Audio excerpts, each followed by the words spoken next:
Hello, hello mga mami! Ito na naman po tayo at nagbabalik na naman tayo sa ating kusina. Ayan ay pinagluluto ko sila ng oats na parang champorado na rin. Gusto kasi yan ng mga anak ko. Almusal nila sa umaga. Bye-bye! Ayan po ay nagluto si Mami Yen. Habang ako ay nagluluto, seryosong-seryoso ako diyang magluto. Dahil sabi ni Ate Amber ay gusto niya nang mag-almusal. Maulan dito sa amin.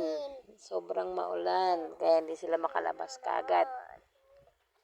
Kaya po, ayan, nagluluto na lang po ako ng kanilang almusal na oats po na ginawang champorado. Ayan po ang aming ginagawa. Ayan na po, ito na naman sila at nagising na naman sila habang ako ay nagbo-voice record. At ayan si Daddy ay lumapit na sa akin at sabi niya, ano kayang ulam natin?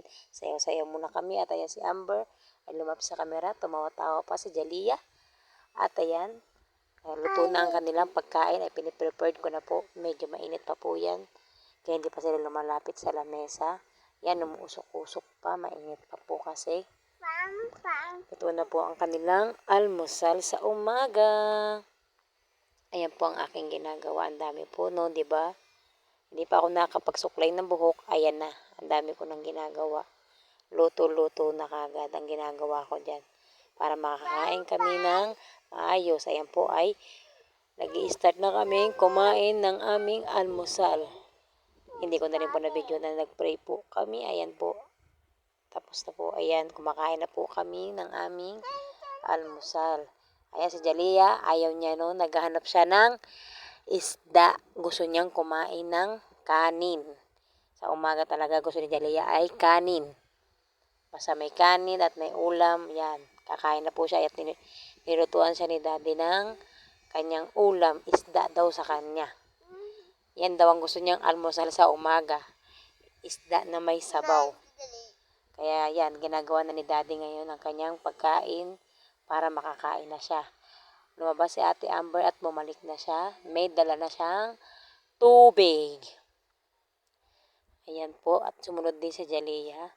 Sumunod kay ate niya at pumesa na si Ate Amber dahil kakain na daw siya. Dahil malamig na ang kanyang champorado oats. Yan po yung gusto ni Ate Amber. Yan, uminom na siyang tubig, nakatingin pa siya sa camera. At ito na nga po at nag-i-start na tayong mag-voice record ay gising na si Jaliyah Event. Say hi, Jaliyah Event! Bye-bye! Ay, ba't ka nagbababa? Hindi pa nga tayo tapos mag-vlog eh. Hindi pa nga tayo tapos eh. Bye-bye! Oo nga po, ito na nga po si Jaliyah Event. Ay, makulit na naman. Ayan, kape-kape muna si Mami Yen. Ayan, naglalambing pa si Ate Amber.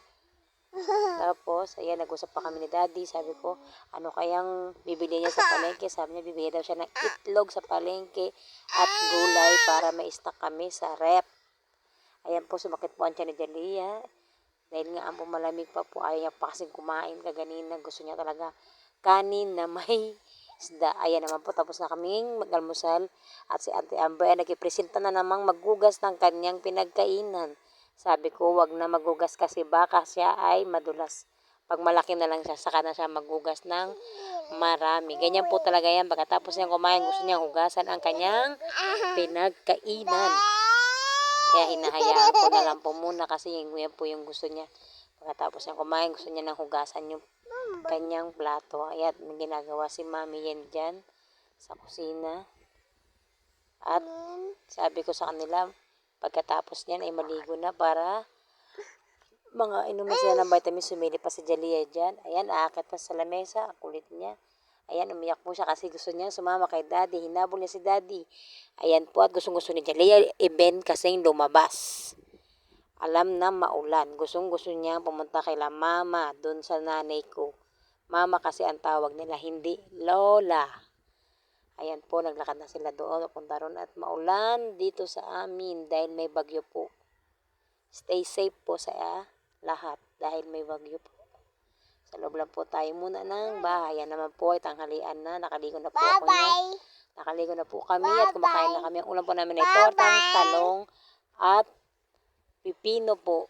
Yan, tsaka toyo. Ayan po, ay kumakain na kami dyan. Sabay-sabay na po kaming kumain.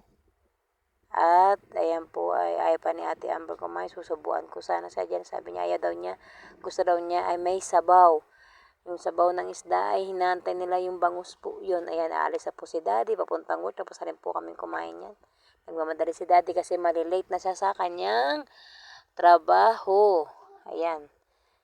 Maulan po kanyang pagpasok sa trabaho. Sabi po ni Amber, ingat Daddy. At sabi ni Jelia, ingat Daddy. Bye-bye. Sabi nila ang dalawa. Ayan, thank you for watching.